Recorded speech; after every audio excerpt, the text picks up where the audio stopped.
Welcome to Zooplosion Week 5. This week's lesson is God provided Jesus to lead and guide us. And the specific opening activity that we're going to do is part of the curriculum. It's called How Do You Get There? Now the gist of how do you get there is that we're going to set up an obstacle course, just one obstacle course, right up here at the front. And we'll just use all kinds of stuff for it. We'll use hula hoops, we'll use tablecloths, whatever. But here's the thing. We're not going to give them any direction on how to get across this obstacle course. There might be a tablecloth that they have to crawl under, or maybe they have to pick it up and put it on their head and jump up and down like a monkey, yelling, "I love tablecloths," 5 times. There's just going to be totally random made-up rules that there's going to be no way they can figure out.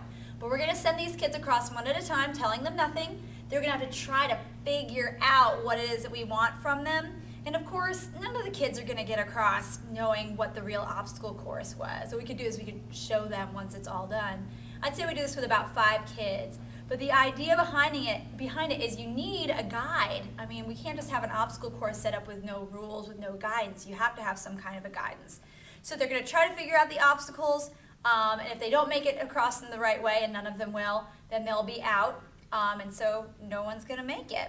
And so we'll just talk about how it would have been easier if they had known what the obstacles were. Of course, it would be easy. And it would have been easier if they had been led or guided through the obstacle course. So it has the potential to be really funny. We'll see what happens with that. But that is how do you get there, and that will be our specific opening activity for number 5.